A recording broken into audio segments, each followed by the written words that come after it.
এভারেজে ২-৩ ঘন্টা বিদ্যুৎ থাকে ২৪ ঘন্টার ভিতরে। 1 মিনিটের জন্য কারেন্ট দেন না বা 1 সেকেন্ডের জন্য কারেন্ট দেন, আপনারা সবাই জানেন। জইলা যাইতেছে, পয়সা যাইতেছে, শুকাইয়া যাইতেছে। লাগাতার লোডশেডিংয়ে স্থবির হয়ে পড়েছে জনজীবন। পড়াশোনা থেকে শুরু করে কৃষিকাজ, এমনকি নিত্যদিনের রান্নাবান্না হয়ে উঠেছে চরম কষ্টকর। এভারেজে ২-৩ ঘন্টা বিদ্যুৎ থাকে ২৪ ঘন্টার ভিতরে, আর বাকি ২১ ঘন্টায় নাই, ২০-২১ ঘন্টা। সারাদিন ডিউটি করে আইসা রাত্রে ঠিক মতো ঘুম হয় না। সন্ধ্যার আগে থেকে এই কারেন্ট নাই, রাত্রে ১২টা-১টা বাজে যাও একটু আসে, আইসা আধা ঘন্টা আবার নাই। যেগুলা সিটি কর্পোরেশনের ভিতরে, ওদিকে আবার বিদ্যুতের ব্যবস্থা ভালো। আর মানে আমি সরকারের কাছে একটা কথা বলতে চাই, যারা সিটি কর্পোরেশনের ভিতরে আছে এরা মানুষ হইলে, যারা উপজেলা বা পৌরসভার ভিতরে আছে এরা কি মানুষ না, নাকি এরা দেশের নাগরিক না? প্রায় ১.৫ বছর আগে একটা মিটারের জন্য আবেদন করছি বিদ্যুতের, তো সেইটা আজ পর্যন্ত মানে টাকা ঠিকই নিছে পল্লী বিদ্যুতে, কিন্তু আজ পর্যন্ত মিটারটাও আসে নাই। সন্ধ্যা নামলেই নেমে আসে ঘন অন্ধকার। শিক্ষার্থীরা বই নিয়ে বসে, কিন্তু আলো নেই। ফলে থমকে যাচ্ছে তাদের পড়াশোনা। সামনে পরীক্ষা, কিন্তু প্রস্তুতির সুযোগ নেই। অনেকেই বলছে এই পরিস্থিতিতে স্বাভাবিকভাবে পড়াশোনা চালানো প্রায় অসম্ভব হয়ে পড়েছে। এই এলাকায় লোডশেডিং অনেক বেশি, সারাদিন কারেন্ট থাকে না। কারেন্টের সমস্যার কারণে আপনাদের অনেক গরম।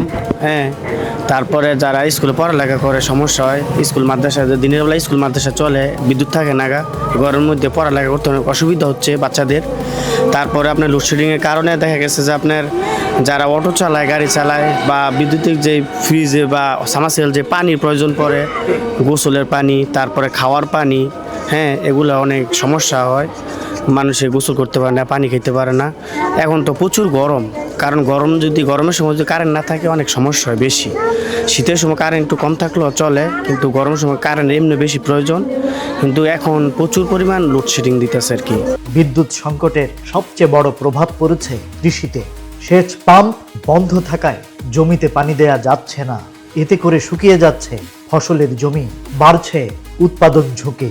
আইসে মনে হয় আধা ঘন্টাও থাকে না, আবার প্রচুর সারা রাইতে মনে হয় ৩ ঘন্টাও আসছিল না। মানুষের ধান নিতেছে কত মুসিবত, পানির সমস্যা, ঠিক মতন ঘুমাইতে পারে না। সরকার তো এগুলা দেখেই না। তরকারি এগুলা করতে সমস্যা হয়, পানি দিতেই পারে না, কারেন্ট থাকে না, কিদা দিব। ফসল কি নষ্ট হয়ে যাচ্ছে কিনা? হ্যাঁ, জইলা যাইতেছে, পয়সা যাইতেছে, শুকাইয়া যাইতেছে, এরকমই হইতেছে। ফ্যান ছাড়া মনে করেন যাদের বাড়ি আইপিএস আছে আর একটু পড়াশোনা করতে পারে, যারা পরীক্ষা দিবে, অনেক সমস্যা। বিদ্যুৎ না থাকলে বোঝেনি এই গরমের ভিতরে মানুষ কি অসুবিধায় আছে। ঢাকা শহরে যে বিদ্যুৎ যে করতেছে, আমাদের গ্রামের দিকে অতই নেই, চাহিদা মতো পাইতেছি না আমরা। ব্যর্থতা এই যে বিদ্যুতের সমস্যাটা পূরণ করতে পারতেছে না। কৃষিকাজে অনেক সমস্যা হইতেছে মানুষের। বিদ্যুতের সমস্যা, আমি মোমবাতি দিয়া দোকানদারি করি। আমার গরুর অসুখ, কারেন্ট নাই, মিটার নাই। আমার 17 বছর ধরে বাড়ি করছি, আমার মিটার দেয় না। 22,000, 20,000, 25,000 টাকা চাই। তা আমি কাজ করিয়া ভাত খাই। আমি 20,000, 22,000 টাকা কইতে দিব, দিতে পারি না। এর লেগে আমার বাণিজ্য মেলার অফিস থেকে আমার লাইন দেয় না।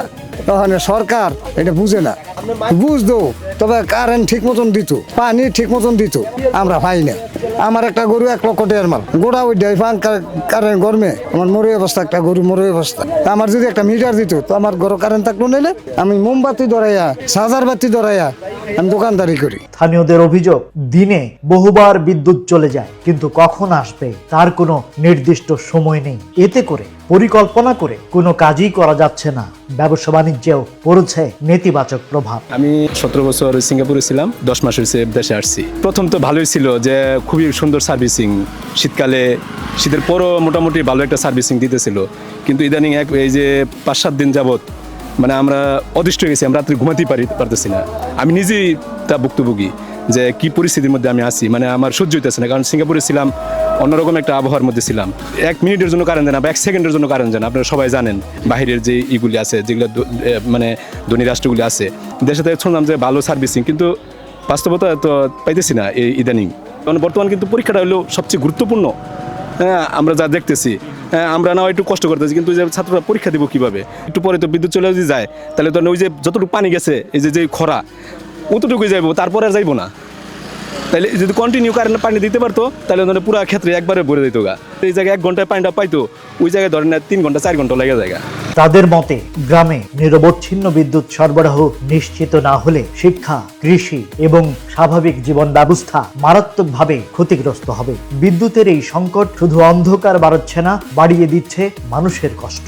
এখন দেখার বিষয় কর্তৃপক্ষ কবে নেয় কার্যকর পদক্ষেপ আর কবে আলোর মুখ দেখে গ্রাম শহরের মানুষ।